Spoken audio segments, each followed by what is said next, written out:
Bonjour tout le monde et bienvenue sur Histoire et Révélation. Ancien député belge, figure politique aussi médiatisée que controversée, Laurent Louis, un personnage qui n'a jamais laissé indifférent.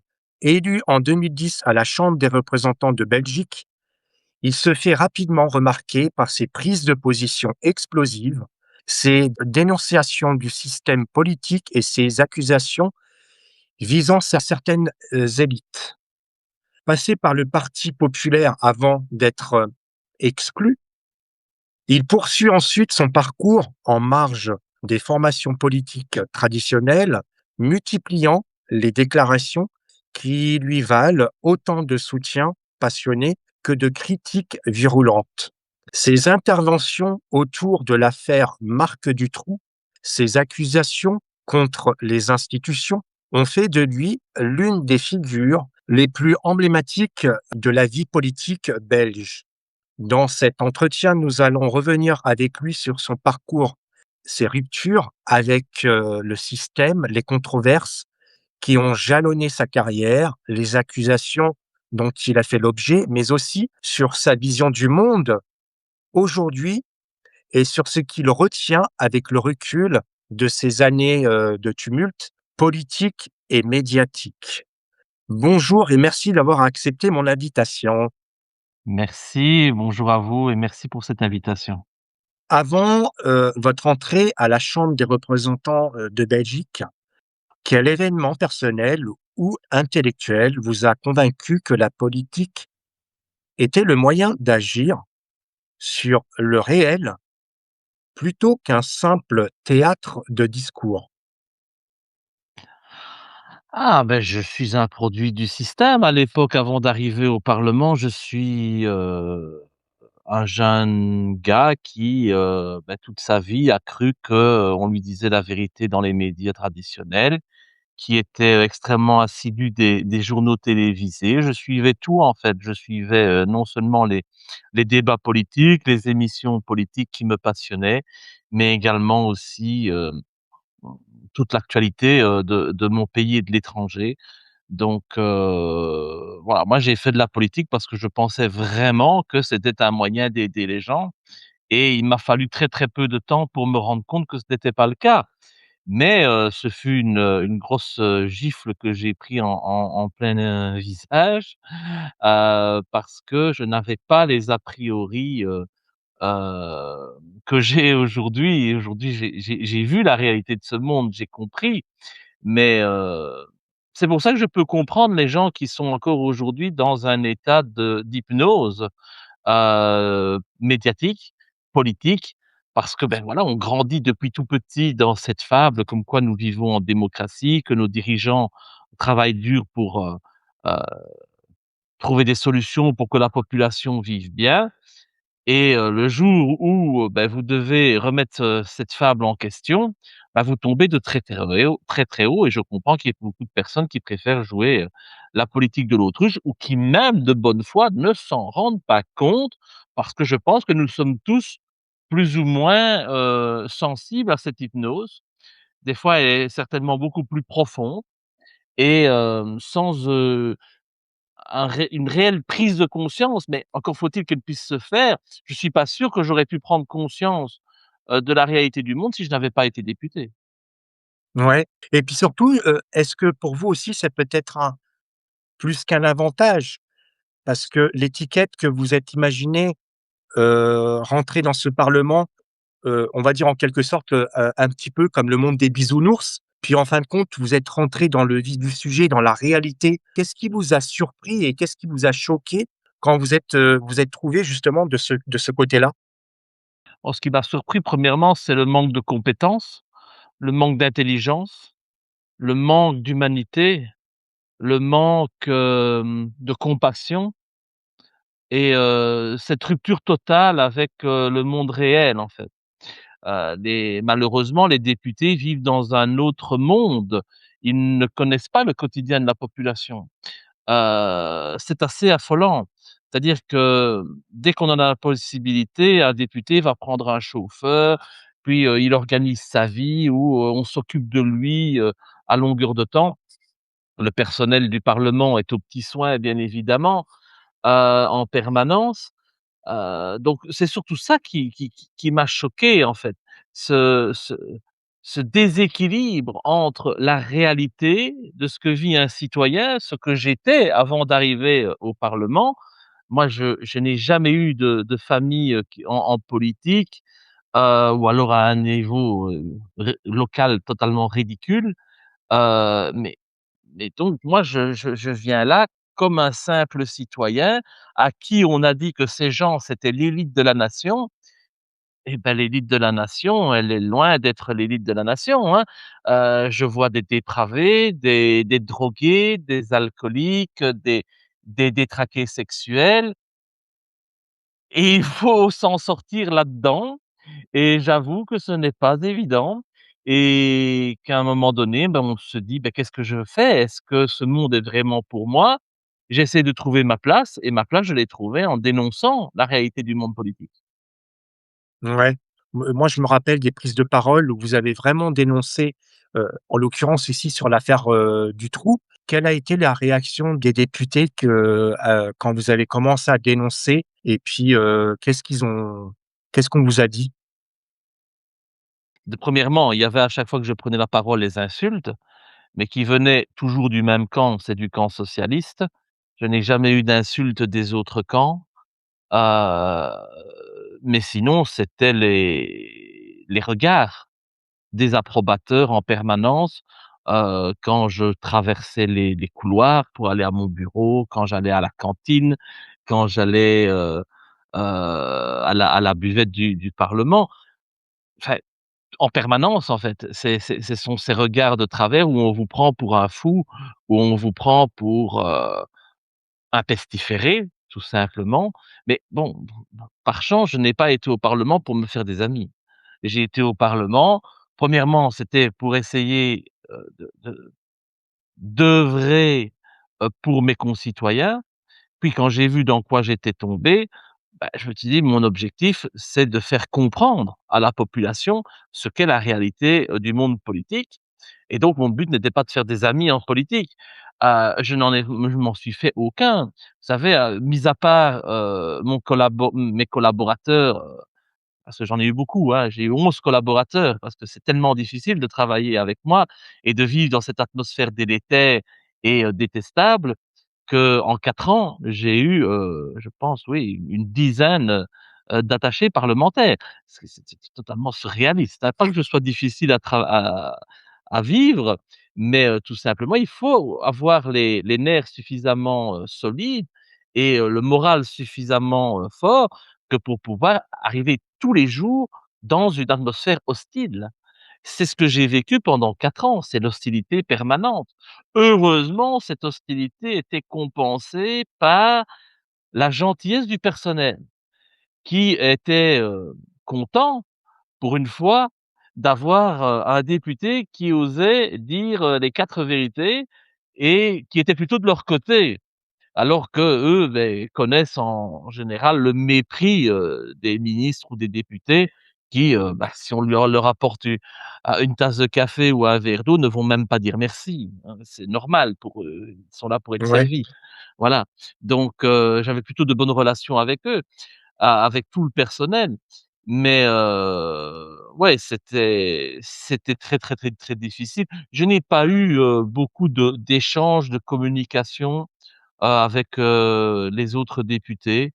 J'ai dit, une fois avec, justement après cette affaire de cette intervention dans le cadre du dossier Dutroux, où j'ai dénoncé pas mal de numéros de PV. Là oui, j'ai eu un un collègue qui est venu me voir, c'est Jan Jambon de la N-VA, donc c'est le parti nationaliste qui aujourd'hui est au pouvoir en Belgique, et dont, le président est le 1er ministre actuel, Bart De Wever. Et Jan Jambon, qui est aujourd'hui ministre, m'a dit: «Bah, oui, mais on n'était pas au courant de ce genre de choses. On ne pensait pas qu'il y avait autant de PV, autant de documents à l'encontre, d'Elio Di Rupo». Il m'a dit: «Écoutez, en tout cas, nous, on va en tenir compte et on essaiera, en tout cas, de ne plus jamais travailler avec ce monsieur». Bah, jusqu'à présent, ils ont tenu promesse. C'est déjà ça. Oui.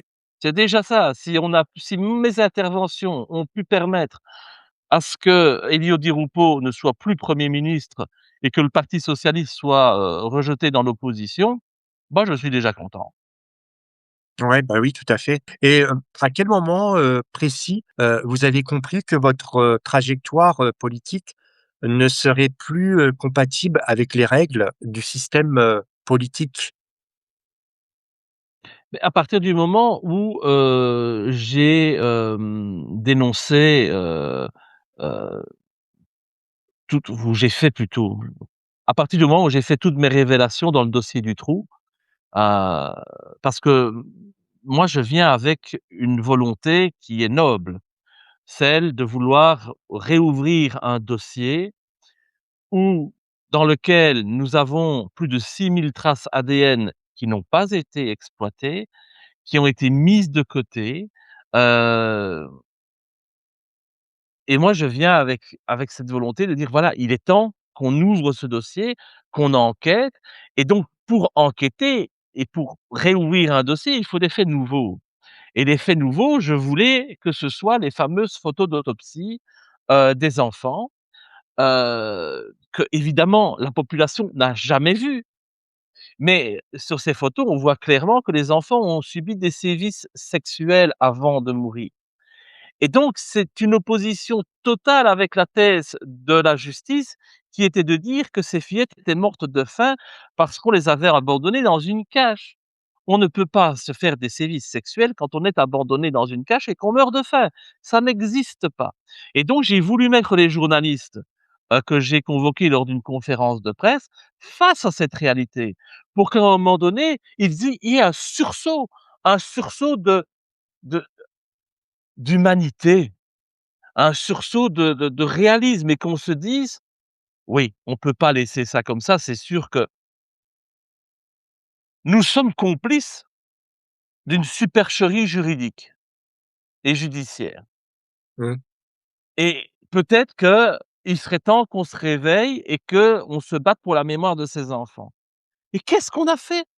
On a inversé la situation et au final, c'était moi qui étais un salopard qui, prenait plaisir à vouloir exhiber des photos d'autopsie d'enfants décédés pour faire de la publicité et c'est cette image-là que les médias ont donnée de moi, alors que c'est pas du tout mon intention. Mon intention, c'était moi qui ai suivi ce dossier Dutroux depuis toujours, depuis que je suis adolescent, je l'ai suivi de très, très près et mon objectif, c'était de si j'arrivais un jour au parlement, au moins pouvoir reparler de ce dossier pour qu'on puisse faire toute la lumière et j'étais le salopard et puis on m'a mis les parents sur le dos, en les poussant à déposer plainte contre moi. Plaintes qui n'ont jamais abouti à rien du tout, bien entendu, mais ça détruit évidemment la démarche du, député qui se propose d'être le chevalier blanc et qui intervient en disant: «Je vais faire en sorte de faire tout mon possible pour réouvrir ce dossier» et qu'est-ce qui se passe?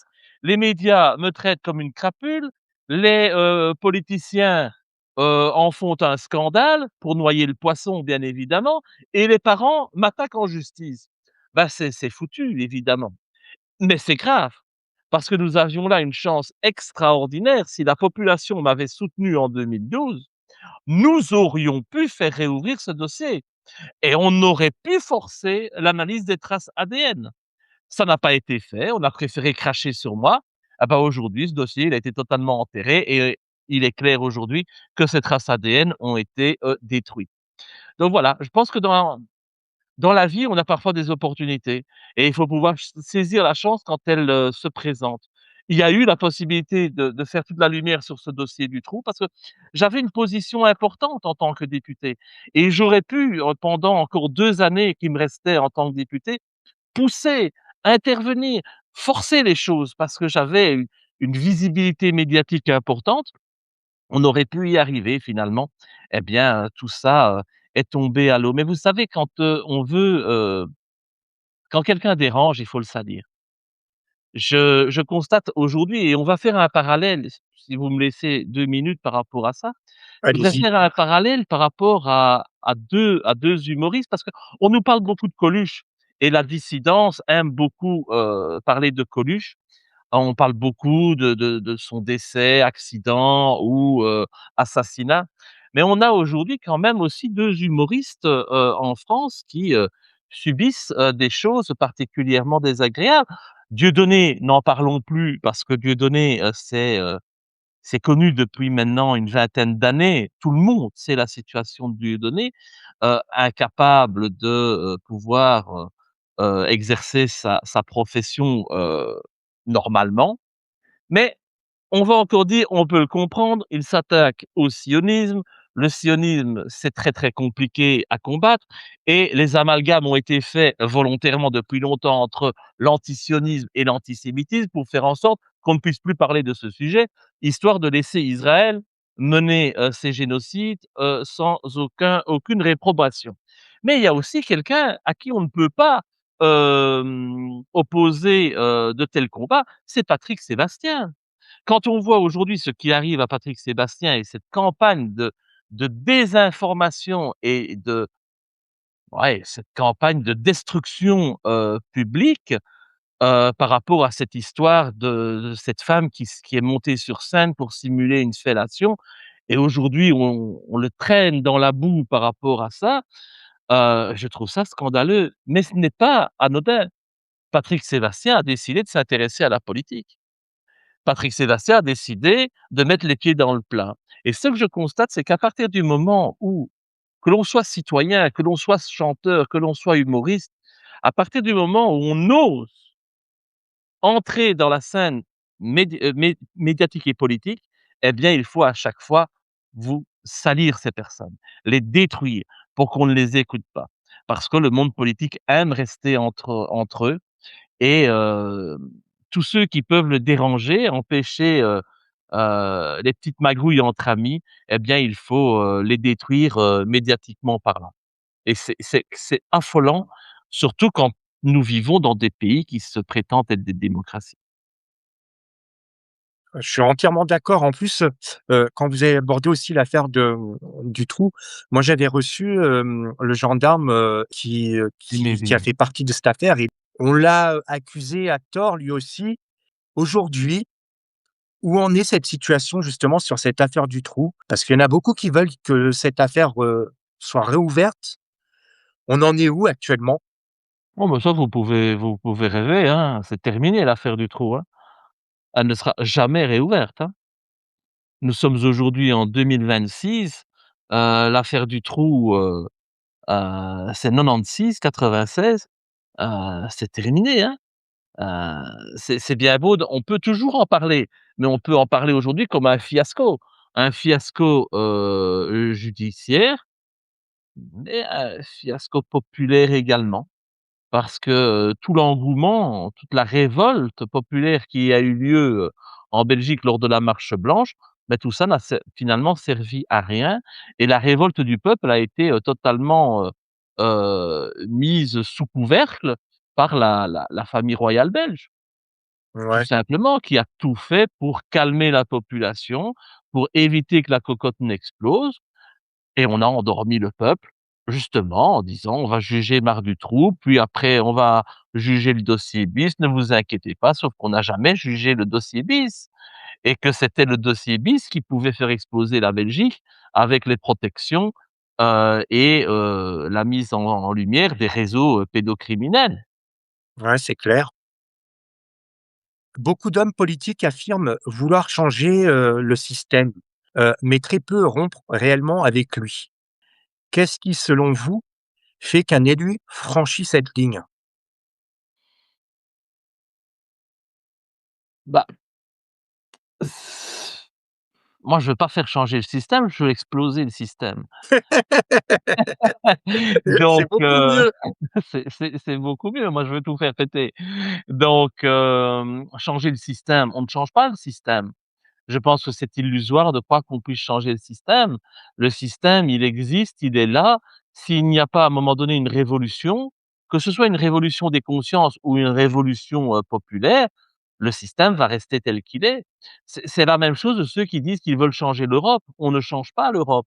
L'Union européenne, c'est une construction américaine qui a été mise en place après la Seconde Guerre mondiale pour justement, permettre aux États-Unis d'avoir la mainmise sur l'Union européenne.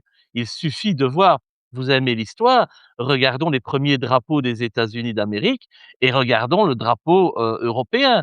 On est dans quelque chose qui est assez, semblable avec les étoiles, qui forment un cercle. On est dans la même logique. Donc changer l'Europe, on ne peut pas changer l'Europe. Il faut quitter l'Union européenne pour retrouver une souveraineté nationale et peut-être après recréer des accords entre pays souverains. Mais, changer l'Europe de l'intérieur, ça ne se change pas et changer le système, ça ne se change pas parce que vous avez des forces de pression qui sont tellement importantes, que ce soit les médias, que ce soit la franc-maçonnerie, que ce soit les lobbies, que ce soit les d'autres sectes, le satanisme et autres, vous ne pouvez pas modifier cela. Parce que celui qui voudrait modifier cela serait immédiatement assassiné. Donc, Ouais, soit vous essayez de proposer un autre système, comme je le fais avec Révolution, qui est de dire: on peut supprimer l'ensemble des partis politiques, on peut supprimer les politiciens de carrière, et instaurer une véritable démocratie participative où chaque citoyen peut voter, proposer, amender des lois à partir de son téléphone, sur un smartphone, une application toute simple, y compris nommer, révoquer, les ministres, du gouvernement. Là, c'est une solution pour échapper évidemment à toutes, ces organisations, ces lobbies qui ont une mainmise sur le pouvoir en place. C'est clair qu'il est possible de corrompre tout un parlement ou tout un gouvernement. Il est beaucoup plus difficile de corrompre toute une société, à condition d'avoir nettoyé les médias, d'avoir oui, nettoyé la presse. Parce qu'aujourd'hui, instaurer ce système avec les médias propagande que nous connaissons, qui sont financés par des milliardaires ou par des groupes de pression, qui ont en tout cas une idéologie, ce qu'aucun journaliste ne devrait avoir, eh bien, à partir du moment où ces médias existent avec leur idéologie, vous ne pouvez pas, être sûr que le peuple n'est pas encore sous hypnose. Donc la révolution que je propose, c'est une révolution politique, une révolution médiatique et une révolution au niveau de l'enseignement. Parce que vous devez aussi revoir l'enseignement où on a détruit toute capacité de nos enfants à avoir un esprit critique.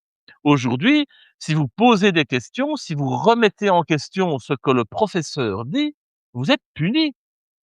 Alors que justement, l'école devrait encourager l'esprit critique. Il faut gratter, il faut chercher, il faut se poser des questions. Mais à partir du moment où on a commencé avec une loi comme la loi Guessot, où, on vous dit: «Tel pan de l'histoire, vous ne pouvez plus la commenter, vous ne pouvez plus faire de recherche dessus, vous ne pouvez pas l'analyser», qu'est-ce que vous voulez? C'est la porte ouverte, en fait, à la fin de tout esprit critique. On Heureusement pour les historiens qu'il n'y a pas ce genre de loi pour tous les sujets historiques, parce que sinon l'historien n'aurait plus rien à faire, hein. c'est Ça, clair. c'est quand même assez problématique. Donc, bon, heureusement, ça s'est limité à la Shoah et à la Seconde Guerre mondiale. Mais si on s'en va là-dedans et qu'on commence à faire ça pour tous les sujets, ça devient difficile. Mais ils le font déjà maintenant avec, tout ce qui concerne le Moyen-Orient. Maintenant, dès qu'on critique Israël, de toute façon, on est antisémite et peut-être bien aussi négationniste du coup. Donc, Ouais. c'est assez, inquiétant ce genre de dérive. Mais, ce qui est intéressant, ce que vous venez de dire, moi, ce que j'ai pu, constater, et je pense que vous allez peut-être aussi me suivre par rapport, au Moyen-Orient, mais pas que, mais aussi du côté de la Russie. Avec les affaires Epstein, moi, je pense, hein, c'est mon point de vue, hein, que c'est un camouflet, parce qu'il y a tellement de choses, horribles dans cette affaire que maintenant on détourne l'attention des citoyens et on parle que de la situation qui se passe en Israël. Au début, c'était avec, la Russie et l'Ukraine. Est-ce que votre point de vue, c'est pareil? Est-ce que vous avez pu, constater ce même effet, par rapport à ça? On peut même dire qu'il est même fortement probable que le président des États-Unis ait agi dans ce but-là, en décidant de bombarder, l'Iran.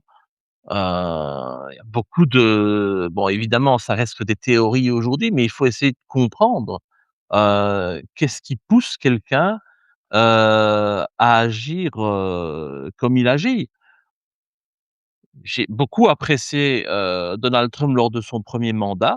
Tout n'était pas parfait, mais on avait une amélioration par Oui, rapport, aux politiques des autres présidents va-t-en-guerre. Ici, autant dire c'est une catastrophe. Mais si on l'analyse sous, 2 angles, premièrement, la volonté de rendre sa gloire à l'Amérique, et il le fait bien puisque, avec les actions au Venezuela et en Iran, le but, c'est de piquer évidemment le pétrole. Pas évidemment bien sûr, ce que j'entendais encore, sur, Complorama là de Mendes France là, hem, comme quoi, oui, les États-Unis vont pas, nationaliser, le pétrole, au Venezuela, en Iran. Évidemment que non, ils ne vont pas le nationaliser, ils vont pas mettre leur drapeau dessus. Mais ce sont leurs sociétés qui vont l'extraire et qui vont en profiter. C'est exactement la même chose, même si, ce sont des sociétés indépendantes de l'État américain. Ne prenons pas les gens pour des abrutis, comme le font les médias traditionnels. Donc, premièrement, le Venezuela, l'Iran prendre le pétrole et deuxièmement, on parlait beaucoup de l'implication de Donald Trump dans les dossiers Epstein. Tout porte à croire qu'il soit, mouillé dans ce dossier, à mon sens, parce qu'il a le profil, il a la profession qui allait avec aussi à l'époque dans les années 80-90. On l'a souvent vu avec des jeunes femmes. Donc voilà, ce ne serait pas étonnant, hein, je pense que voilà, on sait bien que Donald Trump n'est pas un prêtre. Donc je pense aussi qu'on fait pression sur lui pour mener ce genre d'opération. Heu, ça semble plus ou moins cohérent. Mais en attendant, oui, évidemment, on étouffe, l'affaire Epstein.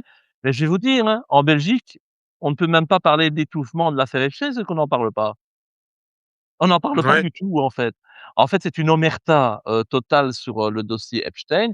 Vous en parlez beaucoup plus en France, en Belgique, c'est des petits articles de rien du tout et évidemment personne ne parle, de réseau ou de liens ou quoi que ce soit, alors que nous avons des membres de la famille royale qui sont quand même cités dans ce dossier.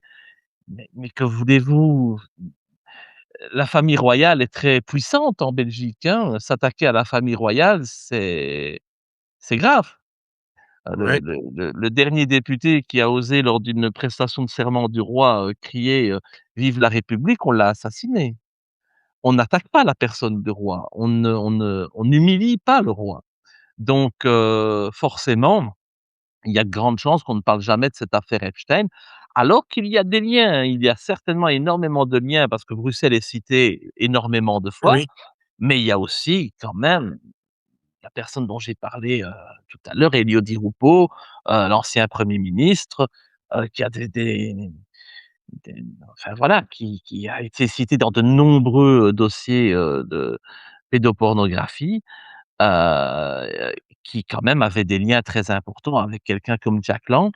Ce n'est pas anodin à mon sens et ça mériterait quand même d'être investigué, et de voir ce qu'il en est. Mais vous savez, la Belgique est le pays de l'omerta. Nous avons eu 2 grandes affaires criminelles, c'est les tueries du Brabant et l'affaire du Trou et dans les 2 dossiers, on n'a jamais, jamais abouti à la vérité.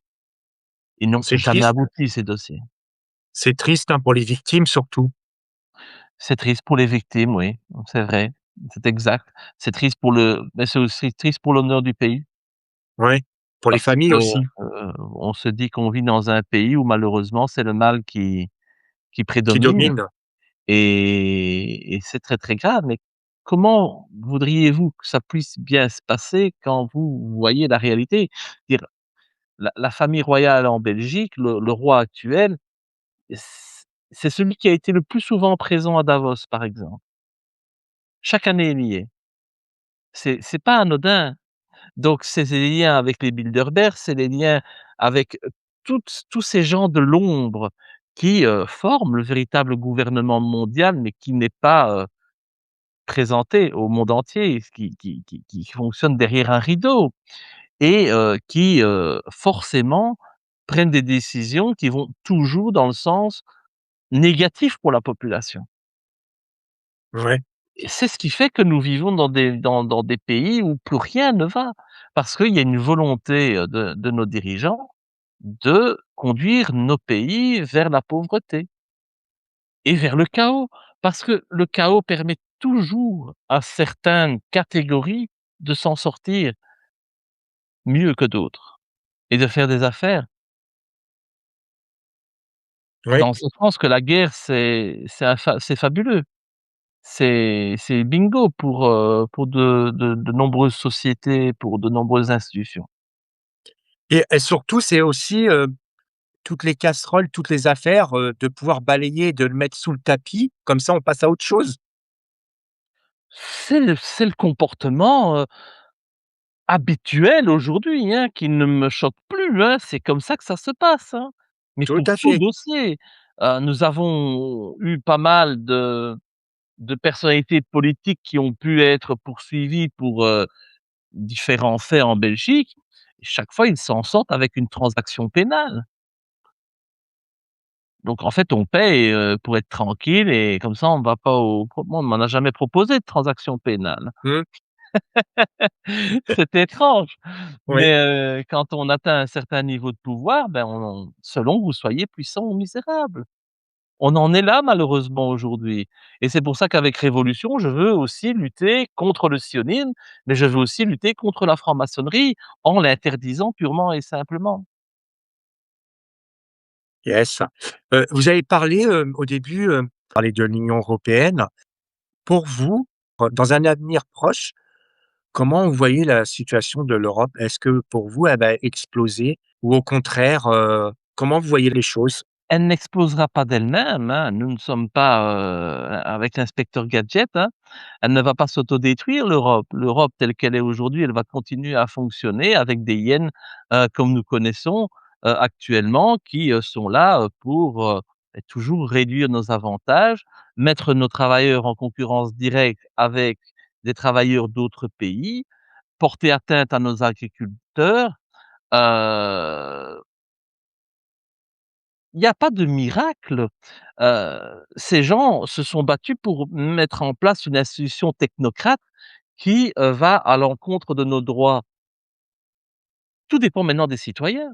L'Europe explosera si les citoyens européens décident qu'elle doit exploser.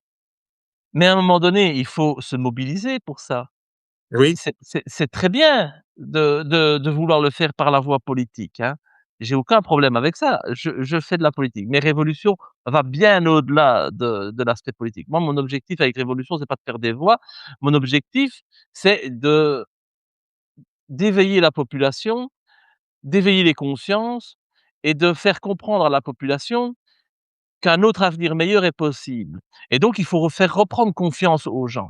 Mais il faut aussi leur dire à un moment donné: «Vous voulez la fin de l'Europe? Ben, il faut bouger son derrière. Bouger son derrière, ça veut dire, bloquer les pays, pas toujours bloquer les travailleurs, bloquer les pays. Des manifestations où on bloque des autoroutes, c'est des stupidités sans nom, hein, et je suis totalement contre ça. Faire grève et empêcher les bus et les trains, de circuler, ça ne porte pas atteinte à nos dirigeants. Ils ne prennent ni le bus, ni le train et dans les bouchons, ils ont une escorte. Donc à un moment donné, il faut peut-être agir d'une autre manière.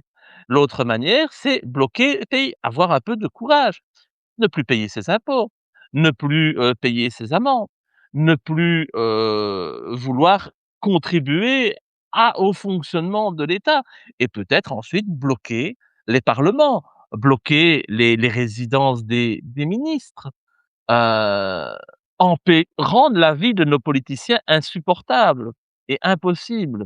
Il n'y a que comme ça qu'on arrivera à une véritable révolution. L'Europe ne va pas se détruire d'elle-même. L'Europe ne va pas s'effondrer comme ça parce qu'on y pense. Elle ne s'effondrera que si on la détruit et pour la détruire, eh bien, il faut détruire les gouvernements qui, aujourd'hui, ont décidé de se soumettre aux technocrates de Bruxelles. Il faut détruire ces gouvernements. J'ai D'accord. l'impression aujourd'hui que le peuple n'ose plus se battre. Toutes les grandes victoires que nous avons eues pour l'amélioration de nos conditions humaines, nous ne les avons pas eues de manière pacifique. Nous les avons toujours eues par le recours à la force et par un rapport de force. Alors oui, il y a toujours des conséquences, il y a toujours des victimes, il y a toujours des sacrifices à faire. Mais sommes-nous prêts à faire des sacrifices? Aujourd'hui, je ne le vois pas encore au sein de la société. Les gens sont encore attachés à tout, en fait, aux aides de l'État, aux allocations, à plein de choses, qui les maintiennent dans une sorte, d'esclavage. Ils ont des chaînes. À un moment donné, il va falloir prendre des risques et remettre en cause une certaine qualité de vie, peut-être temporairement, mais pour aller vers quelque chose de meilleur. Ou alors c'est simple, on ne fait rien et on continue et on va vers le chaos, on va droit dans le mur. Mais en tout cas, dites-vous bien que vous n'allez pas avoir en face de vous des responsables politiques qui vont être compréhensifs et qui vont dire: «Oui, oui, on a entendu le ras-le-bol de la population. Ah, la population ne veut plus de l'Europe, c'est ce qu'ils nous ont dit. Oh, ben attendez, je vais envoyer un courrier, hein, article 50, je veux sortir de l'Union européenne, on va faire plaisir à nos concitoyens». Ça n'existe plus ça. Il y a plus aucun gouvernement, en Europe occidentale qui agit selon la volonté de ses peuples. C'est pour ça qu'il y a un aussi grand fossé entre les peuples et les dirigeants aujourd'hui et qu'à chaque fois qu'un dirigeant arrive, ah bah, figure-moi, il est détesté. C'est partout comme ça. On l'a vécu en France, on le vit en Belgique, les dirigeants sont détestés. Mais ça ne change rien. On Ouais, bah, oui. recommence les élections, on en remet d'autres qui 6 mois après seront tout autant détestés que le gouvernement sortant. Parce qu'on n'a pas ce courage d'aller jusqu'au bout. Je veux dire, c'est en fait, c'est peut-être le syndrome, je veux dire, c'est comme les femmes battues, en fait. Le peuple réagit comme des femmes battues. On reste, on n'a pas la force. On se dit: «Mais que sera ma vie si je quitte, cet homme qui me bat tous les jours?» parce que le gouvernement nous bat tous les jours. Le gouvernement nous humilie tous les jours et on reste. On reste dans la maison, on ne s'en va pas, on a peur. On dit: «Ah oui, mais où est-ce que je vais habiter? J'aurai plus la maison qu'on a construite». Eh oui, eh oui et c'est ce genre de comportement et de réflexion qui malheureusement fait que certaines femmes restent et au final, elles restent jusqu'à ce qu'on les tue et c'est ce que risque la population aujourd'hui.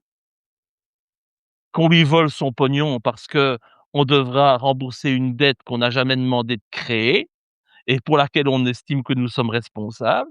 Donc on va nous ponctionner certainement un jour notre argent sur les comptes bancaires ou alors on fera comme en Grèce, comme à Chypre, comme au Liban, la liste commence à être longue, où on a, imposé un capital contrôle, où on a, ou empêché les gens d'utiliser leur argent et à un moment donné, il faut dire: «Stop! Je veux plus que tu me battes, il faut dire: "Stop, je ne veux plus de ce pays, je ne veux plus de ce fonctionnement"». C'est exactement, pour moi, hein, le même phénomène, dans, l'esprit, qui se met en place, hein. Et même avec, Premier ministre hongrois, que même slovaque, vous pensez qu'il y aura pas, un de ces 2 pays qui pourrait, quitter, l'Union européenne et après avec effet de boule de neige? Bah, on a connu la sortie de l'Angleterre, le Royaume-Uni de l'Union européenne, il n'y a pas eu d'effet boule de neige, alors que le Royaume-Uni est un pays beaucoup plus important, historiquement parlant, que la Hongrie ou la Slovaquie. Donc non, je ne pense pas. Sincèrement, je pense que ce sont des pays qui ne comptent pas, qui ont peu de population et oui, j'imagine qu'ils sont peu respectés au sein de l'Union européenne et c'est certainement aussi ça qui crée un sentiment anti-Europe. Mais bon, combien de temps ces gouvernements vont-ils rester en place? Le gouvernement Orban, ça fait longtemps qu'il est là. Il n'a toujours pas quitté l'Union européenne à ce que je sache. hein. Il a toujours une position divergente, mais il est toujours là, malgré tout. Donc c'est bien, mais on reste accroché malgré tout. Donc voilà, c'est je suis pas sûr qu'il y ait un effet boule de neige par, l'effet de l'Esprit, Saint, hein. Il y aura un effet boule de neige si les gens décident qu'il faut absolument sortir de cette Union européenne. C'est à un moment donné, j'ai l'impression qu'on attend toujours que les choses se passent d'elles-mêmes ou qu'il y ait un sauveur qui arrive et qui règle tous les problèmes. Ça Oui, n'a jamais été comme ça. C'est-à-dire, c'est pas Laurent Louis qui va régler tous les problèmes tout seul. Parce que vous savez, il suffit de me mettre une balle dans la tête et Laurent Louis n'existe plus. Donc, il faut justement que ce soit le peuple qui constitue cette force de changement. Si on se base sur un leader, le leader, il va, oui, il peut mettre une impulsion, OK, mais il est très facile de l'éliminer, ce leader. On ne peut pas éliminer un peuple, sauf si on s'appelle Israël. Mais on ne peut pas éliminer un peuple normalement, vous voyez? Le peuple, il est plus fort que le pouvoir en place. C'est ce que, l'ayatollah, heu, Khamenei disait justement dans une des vidéos que j'ai, retrouvées et que j'ai publiées. Il disait, c'était un échange qu'il avait eu avec, Mandela, en Iran. Mandela était, lorsqu'il avait quitté la prison, était, venu faire une visite en Iran et il disait: «Beh, vous savez, quand il y a eu la révolution islamique, on n'a pas tiré, on n'a pas, tué, on n'a pas fait ça avec des armes, mais le peuple, il est sorti et il a opposé quoi? Son corps». Et il dit: «Face à un peuple qui sort et qui a ce courage, sans armes, d'opposer son corps, aucun pouvoir ne peut résister à cela». Et c'est exactement la même chose qui s'est passée en Afrique du Sud quand Nelson Mandela est rentré et c'est grâce à ça que l'apartheid est tombé et a été supprimé. Donc, vous voyez, encore une fois, quand on parle de révolution, les gens parfois pensent toujours que c'est des armes, le fait de faire de la guérilla, de se mettre en treillis militaire et d'aller tuer des gens. Non, mais il faut sortir de chez soi, résister, oser dire non et sur la longueur. Des manifestations qui commencent le matin à 8 heures pour se terminer l'après-midi à 14 heures par un grand barbecue, c'est pas ça qui va faire changer le monde, hein.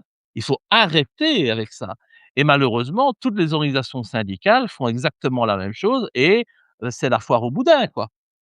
mmh, Eh ben, c'est pas la foire au boudin qui va sauver le monde. on est bien d'accord. Ça, Hem, c'est Quand ça, c'est clair, hein. Votre nom est souvent associé à des déclarations jugées radicales ou provocatrices. Cherchez-vous à provoquer un électrochoc dans l'opinion ou simplement à dire ce que vous pensez? alors oui, la volonté, c'est toujours bousculer les gens, en fait. Je veux bousculer la population et je veux bousculer les gens qui m'écoutent ou qui m'entendent. Heu et ça, c'est souvent quelque chose qu'un homme politique ne fait pas. En politique, on a toujours tendance à aller, dans le sens du poil, hein. On va: «Oui, oui, oui, je suis d'accord avec ah oui», mais on a toujours des positions qui sont un peu des positions de pleutre, comme moi j'ai tendance à le dire, où, on est un peu d'accord avec tout le monde. Eh ben non, moi je suis pas d'accord avec tout le monde. J'aime bien, dire les choses telles qu'elles sont pour, générer une prise de conscience, en fait. Parce que je pense que nous avons besoin de cette prise de conscience. On est dans le même syndrome de la femme battue aussi, qui à un moment donné a besoin d'avoir une prise de conscience et s'il y a pas quelqu'un qui, à un moment donné peut-être la réveille, la bouscule un petit peu pour lui faire comprendre cette réalité et que c'est quelque chose de vital, eh bien, il y a rien qui bouge. Et il y a rien qui change et donc oui, voilà, moi je fais ça uniquement pour, essayer de provoquer, une prise de conscience au sein de la population et en utilisant des mots que les gens comprennent. Très important d'être accessible à tout le monde, sans vouloir avoir l'air plus intelligent qu'on l'est, même si certains me prennent pour un con, c'est pas grave. Je préfère qu'on me prenne pour un con que, plutôt des gens n'arrivent pas à me comprendre. On vous a condamné, au tribunal, pour aller visiter le camp de concentration. Hem Vous l'avez visité ou pas du tout? Ah bien sûr, hein, j'ai été, condamné est un grand mot. C'est une, suspension du prononcé, de la condamnation donc qui est probatoire. Donc ça veut dire que, il n'y avait pas de condamnation, à condition que je visite 5 camps de concentration pendant 5 années consécutives. Donc j'ai organisé pas mal de petits voyages en Pologne et en Allemagne, j'ai été voir ces camps de concentration. C'est nous-mêmes qui l'avions proposé, hein, mon avocat et moi. Nous avions proposé cette solution-là dans une volonté, justement, qui était intéressée, qui était de démontrer, en fait, que nous étions un peu dans des camps soviétiques allez, comment on appelle ces camps soviétiques? De réapprentissage, vous voyez? Où il faut absolument faire ce devoir de mémoire et aller, faire, ce qu'on attend de nous, en fait, hein. Oui, Donc voilà, c'était dans cette optique-là que nous avions proposé ça pour montrer, en fait, que, tout ce qui comptait, c'était de se soumettre, à à l'idéologie, et bon, je l'ai fait avec plaisir, j'avais aucun problème d'aller voir les camps de concentration, hein. Je n'ai jamais remis en question l'existence des camps de concentration. C'est une évidence que les camps de concentration ont existé. Mon grand-père a passé 5 années dans des camps de travail, pardon, dans les camps de travail, nazis, à travailler dans la neige sans chaussettes avec des chaussures trouées. Il en a gardé des séquelles à vie et je sais très bien quelle fut la barbarie de cette époque-là. Là n'est pas la question. La question que j'avais voulu soulever, elle est en fait très simple. Peut-on, au nom d'une souffrance passée, être autorisé à exercer les mêmes souffrances sur d'autres populations? C'est ça ma question, c'est ça qui me dérange. Ce n'est pas du négationnisme, ce n'est pas de l'antisémitisme. Si demain nous avions une population, je ne sais pas moi, des pygmées qui, qui commettaient les mêmes actes que ceux que commettent l'État d'Israël, qui malheureusement a inscrit dans sa constitution qu'elle était la patrie du peuple juif. C'est pas moi qui l'ai fait, c'est eux qui l'ont décidé de le faire. Eh bien, si les pygmées faisaient la même chose que l'État d'Israël, ben, je serais contre les pygmées. Ça ne me vaudrait pas autant d'ennuis, c'est sûr. Mais là, c'est un énorme problème. Moi, je constate que, aujourd'hui, on a toléré des crimes contre l'humanité, des génocides, tout simplement parce qu'ils sont perpétrés par un État qui représente un peuple qui a beaucoup souffert et que sous prétexte qu'il a beaucoup souffert, eh bien, on dirait qu'il peut se permettre de faire souffrir les autres. Je ne suis pas d'accord avec cette logique-là et je m'opposerai toujours. Pourquoi? Parce que je suis du côté de ces enfants, qui sont, tués dans des écoles, de ces personnes qui sont tuées dans des hôpitaux, qui n'ont rien demandé et sont toujours les civils qui payent, les conséquences, comme c'est encore le cas aujourd'hui en Iran et au Liban. Quand on détruit tout un quartier pour tuer, un représentant d'une organisation quelle qu'elle soit, ça va trop loin, ce sont des crimes de guerre. Et je ne peux pas tolérer ça. Alors oui, j'ai été voir les camps de concentration, c'est très bien. Et ça je tout ça, ça a été uniquement fait pour me stigmatiser et encore une fois, oublier les questions essentielles que je pose. Pourquoi pourquoi ne dit-on rien lorsqu'Israël commet des crimes? C'est un problème, parce que je ne on ne peut pas autoriser un pays à avoir les pleins pouvoirs. Pourquoi ne dit-on rien quand les États-Unis se comportent comme ils se comportent? Pourquoi n'a-t-on rien dit quand ils ont utilisé la bombe atomique contre des populations civiles et non pas militaires? Et en attendant, ces pays sont nos alliés et en étant alliés avec le mal, beh, ça fait de nous des complices du mal. tout à fait. Pensez-vous que l'époque actuelle est plus ouverte au débat dissident ou au contraire plus intolérant envers certaines, opinions? Oh, beaucoup plus intolérant. Je pense que le débat dissident et la parole dissidente s'exprime parce qu'il y a un ras-le-bol, mais on en paye les conséquences. On n'en payait peut-être pas autant les conséquences auparavant, on avait plus de personnes engagées, quoique elles ont aussi été assassinées, mais le discours pouvait quand même s'exprimer. Aujourd'hui, on n'ose plus. Pour prendre le cas de Blanche Gardin, ce qu'elle vit est intolérable. C'est une comédienne et une humoriste qui a énormément de talent. Elle a été, mais vraiment jetée comme une malpropre, tout simplement parce qu'elle a osé prendre encore une fois, position, toujours pour la même question et c'est ça qui est problématique à un moment donné, c'est que vous vous appeliez Dieudonné, Laurent Louis ou Blanche Gardin, dès qu'on commence à critiquer une situation en Palestine, on est antisémite et donc on est exclu de tout. C'est plus possible. Les personnes qui aujourd'hui osent s'engager dans la dissidence et critiquer, que ce soit les médias, que ce soit le sionisme, que ce soit la franc-maçonnerie, il y en a peu, non, eh bien, ils sont éjectés de tout. On les transforme en citoyens de seconde zone qui n'ont plus accès à un compte bancaire, qui ne peuvent plus travailler convenablement, qui, sont salis dans les médias de manière totalement atroce et qui sont donc tués socialement et professionnellement. Donc non, la répression, elle est énorme. Prenons le cas de Dieudonné, c'est la même chose. En 2014, Dieudonné était l'ennemi numéro un du gouvernement Valls, mais il pouvait encore faire des spectacles dans des salles. Aujourd'hui, Dieudonné, dès qu'il va quelque part, il y a un arrêté, d'un préfet qui l'empêche préventivement de pouvoir faire son spectacle. Depuis quand peut-on empêcher quelqu'un de travailler? Sous prétexte que les idées qu'il a dérangent. Ce n'est pas la démocratie, ça, c'est de la dictature. Oui, C'est de la dictature, tout simplement et donc c'est très difficile aujourd'hui d'être dissident. Moi, si je le suis, je le continue à l'être, c'est tout simplement parce que, de toute façon, je ne sais rien faire d'autre, puisqu'on m'a empêché de faire quoi que ce soit d'autre professionnellement parlant. Donc voilà, quitte à être emmerdé en permanence, quand, je suis tout seul dans mon petit bureau et que j'essaye de me mettre à l'écart, de la vie publique, et ce pendant 10 ans, si c'est quand même pour être emmerdé et avoir des perquisitions, autant, mener un mouvement, déranger le système et alors avoir des perquisitions dans ce cadre-là, mais au moins savoir qu'elles sont faites pour des raisons politiques et c'est beaucoup plus agréable, je peux vous dire, autant voilà, pour crever, autant crever debout, hein. bah oui. Voilà.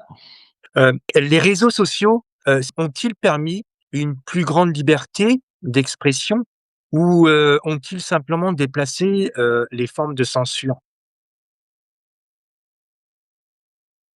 Je pense qu'avant les réseaux sociaux, les gens parlaient quand même entre eux, hein. Je pense qu'il y avait, peut-être plus facilité d'avoir un débat dans un café, sans en subir des conséquences. Tandis qu'aujourd'hui, les réseaux sociaux, c'est le contrôle. On nous donne l'illusion de la liberté. Mais sur Facebook, sur les réseaux sociaux, on est propriétaire de rien, hein. On n'est pas propriétaire de ce que l'on écrit, on n'est pas propriétaire de ce que l'on publie, on n'est pas propriétaire des photos que l'on poste. Par contre, les réseaux sociaux évidemment, eux, utilisent nos données pour les vendre à des sociétés pour des publicités. C'est eux qui récoltent les milliards et nous on récolte quelques likes. Et encore, quand on récolte pas des likes, on récolte des procès, pour avoir, dit, certaines choses dans un débat qui peut toujours déraper à un moment donné. Ça peut arriver. Il faut pas oublier qu'il y a aujourd'hui des trolls,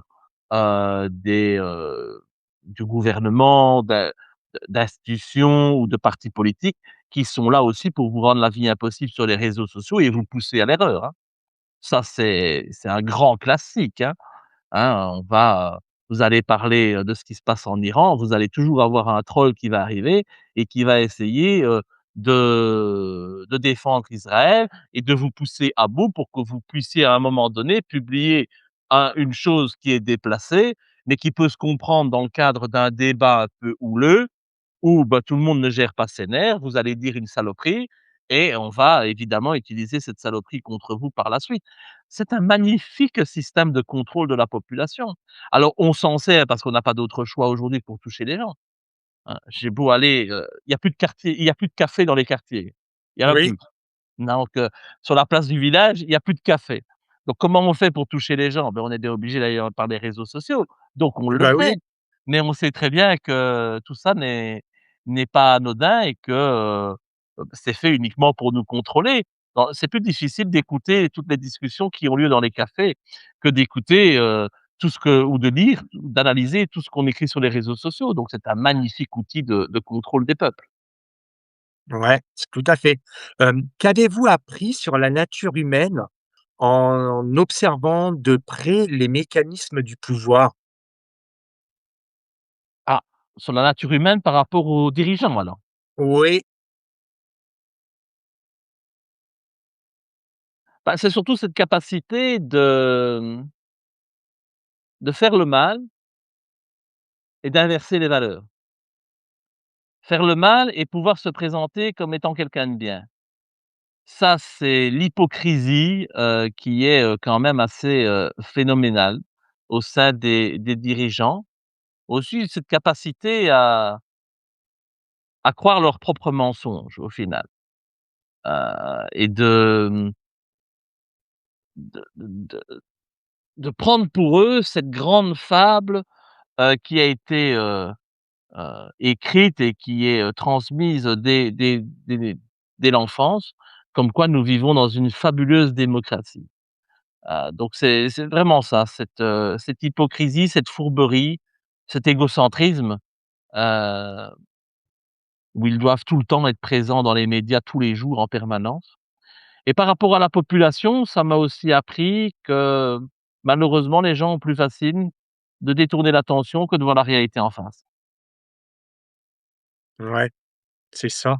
Hem, Quel rôle, jouent selon vous, les médias dans la construction ou la destruction des figures politiques?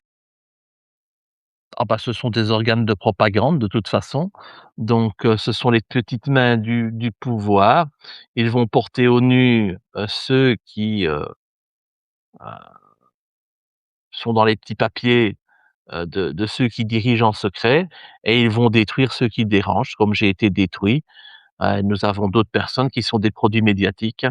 En France, on peut parler de Bardella, qui est un produit médiatique par excellence, qui est, c'est un véritable hold-up Bardella, pour moi parce que il est parvenu à mettre la main sur, une institution, que la Belgique d'ailleurs a essayé de copier, pendant, 30 ans, le Front national. Heu, il a fait c'est la main basse dessus, heu, en se faisant passer pour ce qu'il n'est pas. On parle, de défendre le petit peuple, le paysan. Je crois qu'il n'a jamais planté un arbre de sa vie. Heu, on lui a appris à sourire, on lui a appris à serrer les mains, c'est un produit de A à Z et il y avait un parti, qui dérangeait, qui risquait de prendre le pouvoir, c'était le RN. Ah bah, il a fallu qu'on mette tout en place en fait pour empêcher réellement le RN de prendre le pouvoir et de mettre un pantin à sa place. Mais nos pays sont très forts pour ça. C'est ce qu'ils font déjà dans l'ensemble des pays, africains.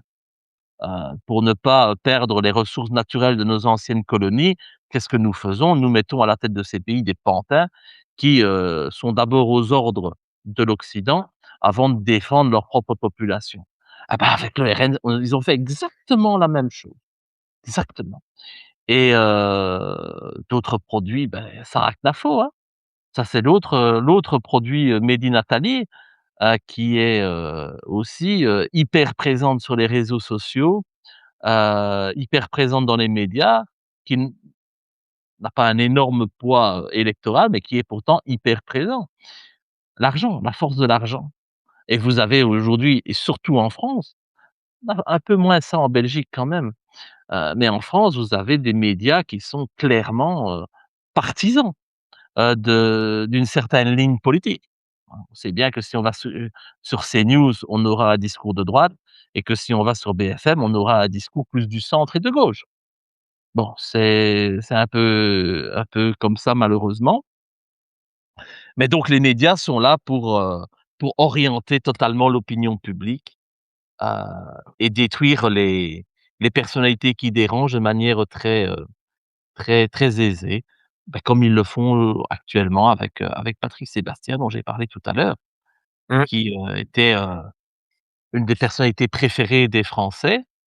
Moi Patrick Sébastien, j'ai grandi avec lui, j'ai enfin le samedi soir, c'était Patrick Sébastien en général à la télévision quand on était en famille. C'est une institution et cette institution, à partir d'un certain moment, quand elle commence à déranger, beh, il faut détruire et donc on fait des conneries et on met des stupidités sur le dos des gens pour, pour leur rendre la vie impossible et pour salir leur image, tout simplement. Ils ont ouais. fait la même chose avec Depardieu aussi d'ailleurs. Quelles sont les idées aujourd'hui et les combats que vous défendez, avec la même intensité qu'autrefois? Bah, mon combat principal, c'est la mise en place d'une démocratie participative, absolue. Ça, c'est pour moi quelque chose qui est vital parce que si on ne fait pas ça, nous serons toujours dirigés par des pourris et notre quotidien ne pourra jamais s'améliorer puisque ces gens travaillent contre nos intérêts. Après, vous avez, cette, volonté qui est la mienne de combattre tous les pouvoirs. Le pouvoir, surtout les pouvoirs de l'ombre. Donc la franc-maçonnerie, pour moi, combattre la franc-maçonnerie, c'est une priorité. Combattre l'industrie pharmaceutique, qui, nous vend du mensonge, c'est aussi une priorité. Heu, c'est très compliqué. C'est un lobby qui est très puissant.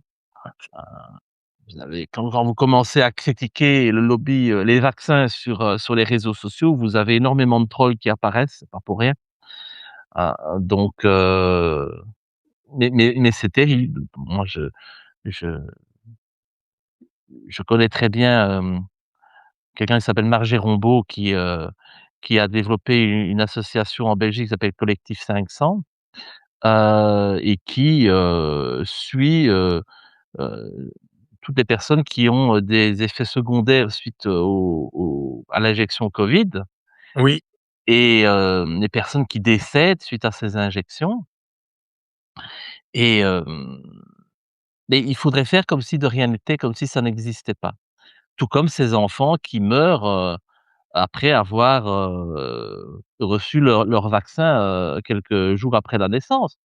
Il y en a beaucoup, il y en a beaucoup qui sont handicapés à vie et on n'en parle jamais parce que, beh, tout simplement, il y a les intérêts économiques, hein.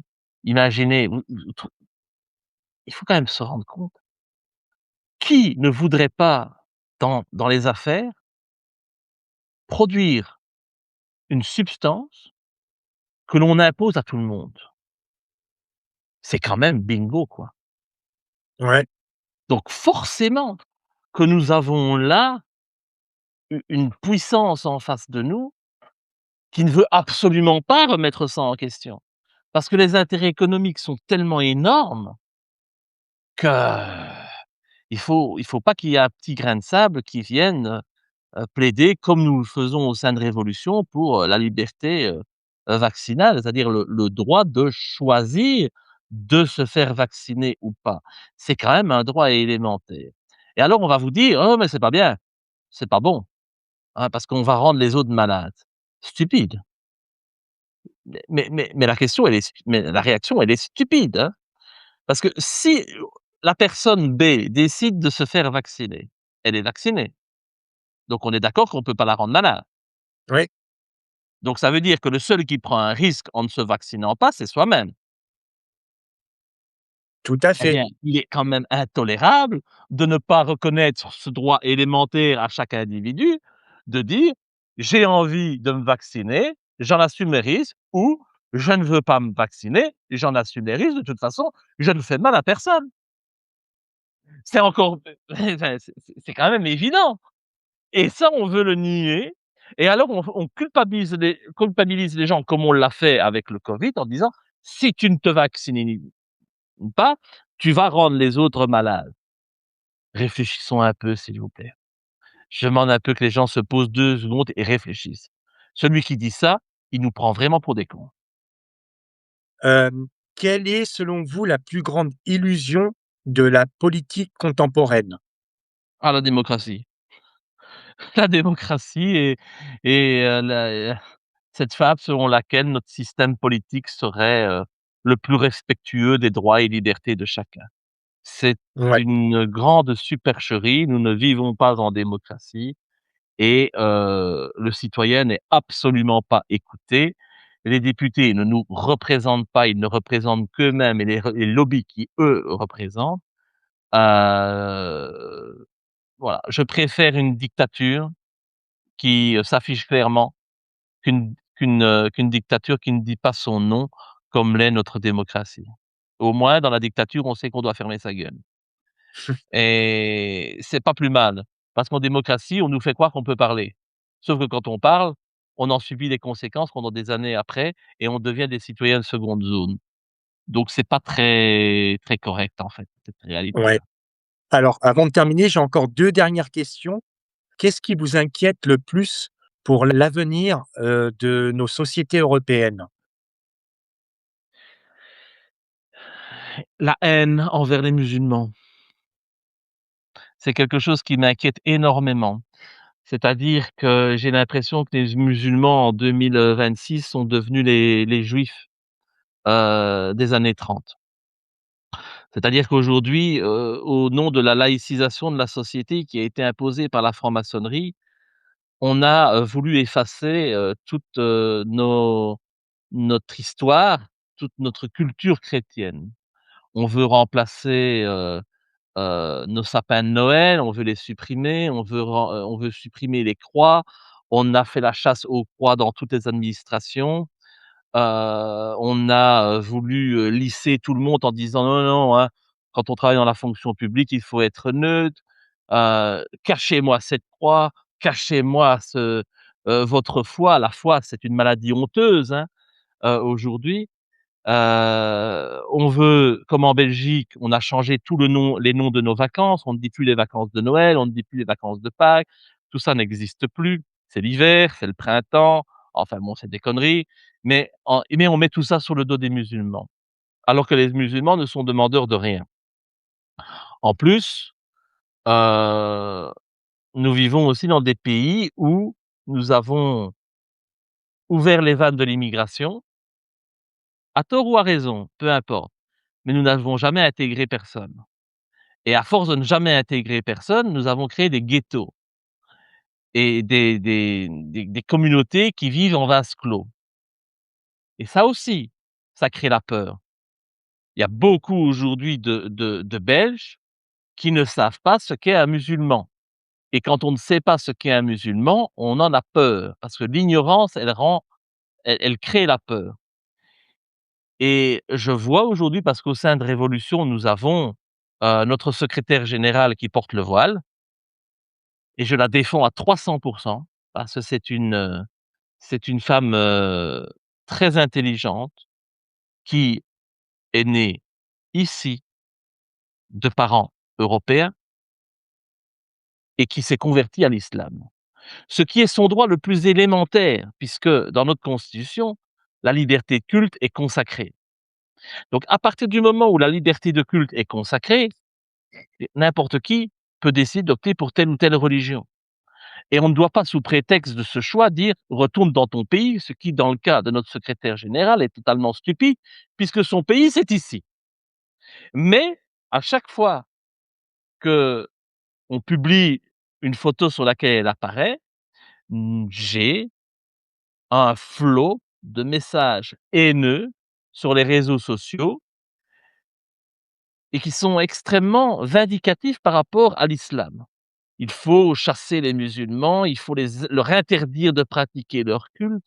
Il faut, on en est presque à créer des camps et les exterminer comme on l'a fait par le passé avec les juifs. On en est là, hein, Mmh, je vous le certifie, hein.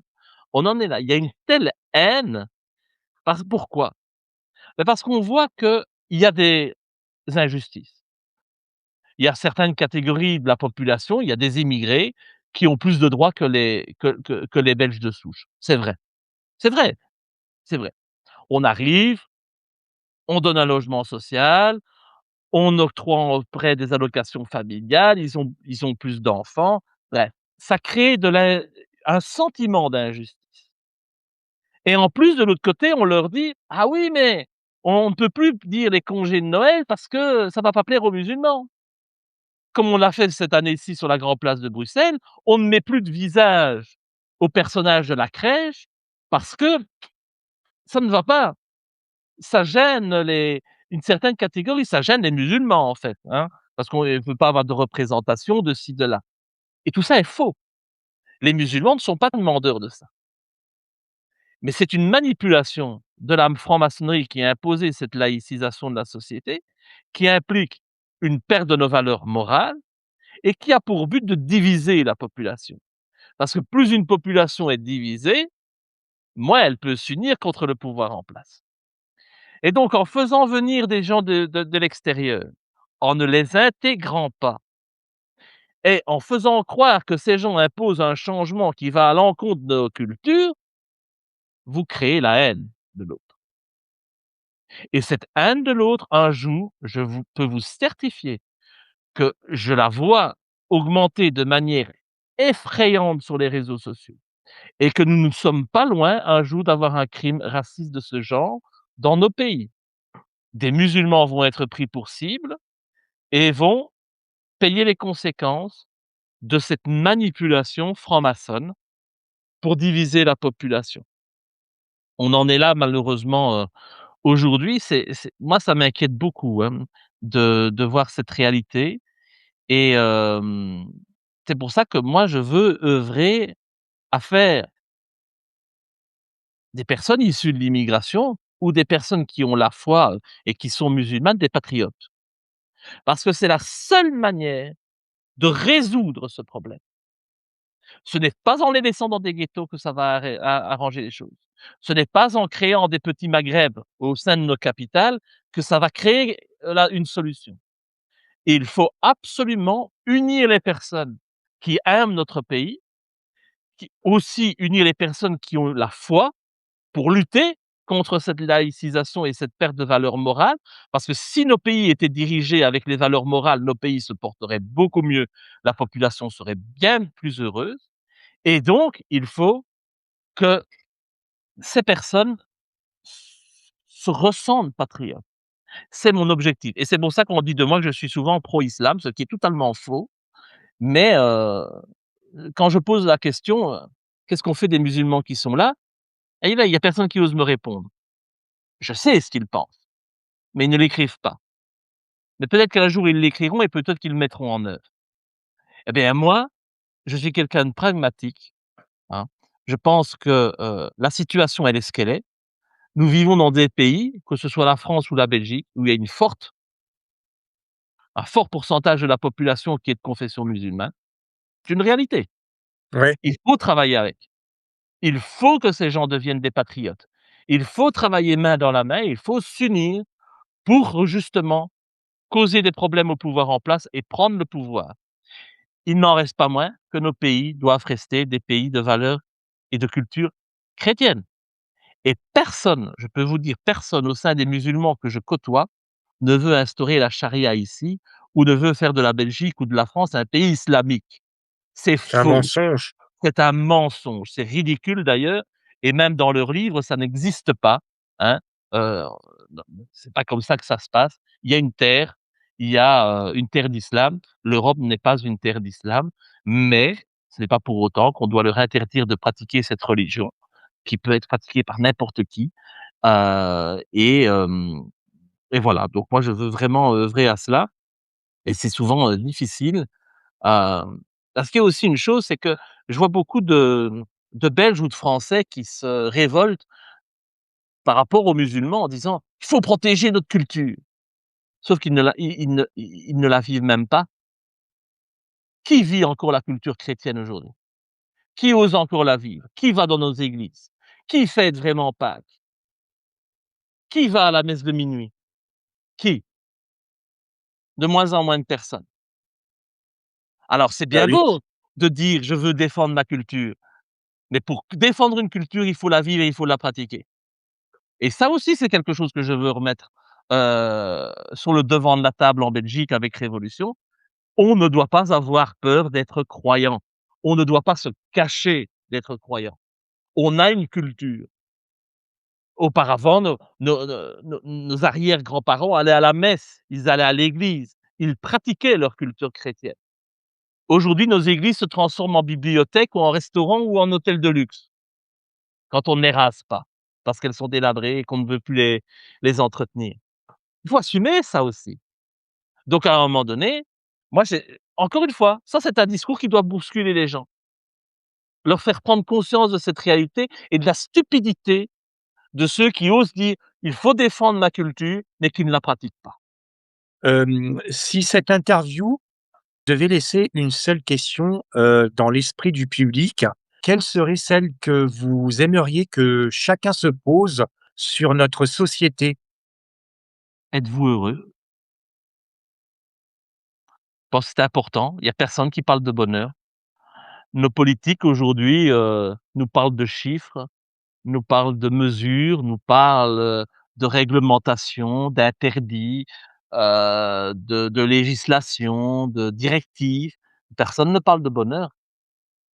Pourtant, c'est l'élément central dans la vie d'un homme, d'une femme, c'est est-ce qu'on est heureux? Et qu'est-ce qui fait que nous pouvons être heureux? Est-ce que la situation et la vie d'aujourd'hui nous rend heureux? On se lève, on vite, on s'occupe des enfants quand on en a, on n'a presque pas le temps de les regarder et puis il faut partir travailler, on se retrouve dans des bouchons, on perd du temps, on écoute des conneries à la radio et puis on s'en va travailler.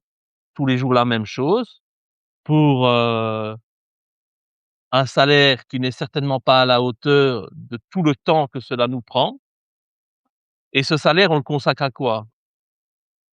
À payer des factures, à payer des impôts, à payer, payer, payer, toujours payer. On rentre chez soi, il est 18 heures, il fait noir, il est tard, on n'a pas eu le temps de s'occuper de nos enfants qui ont peut-être ou peut-être pas fait leurs leçons, parce que maintenant il y a même presque plus de leçons dans certaines écoles, en Belgique en tout cas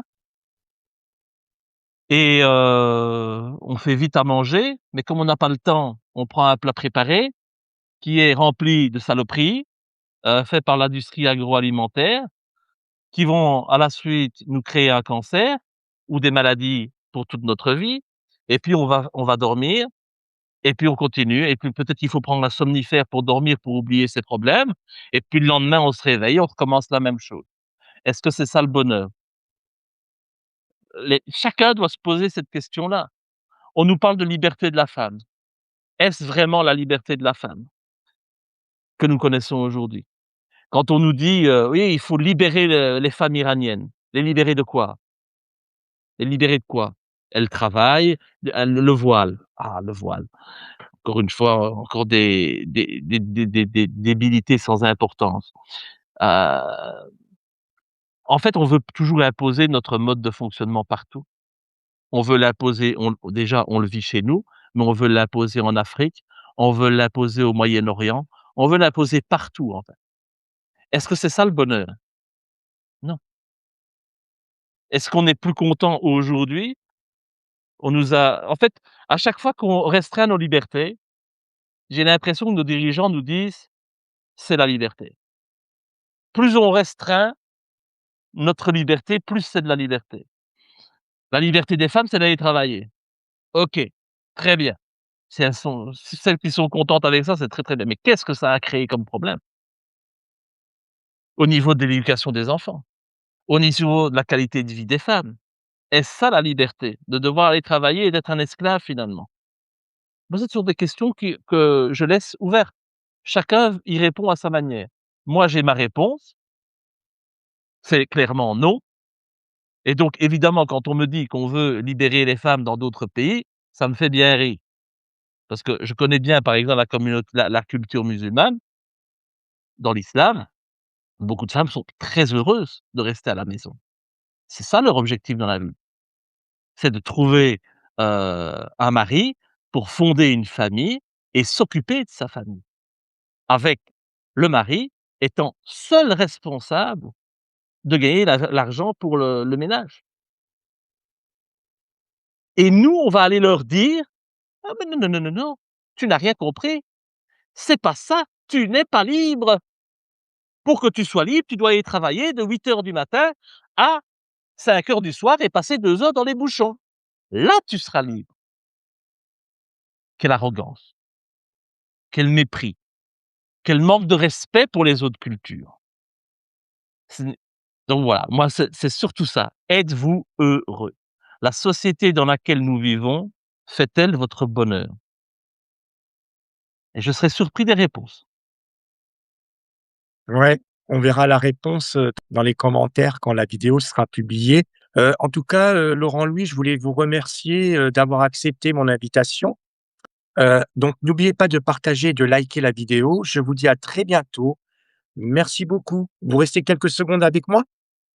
Pas de problème.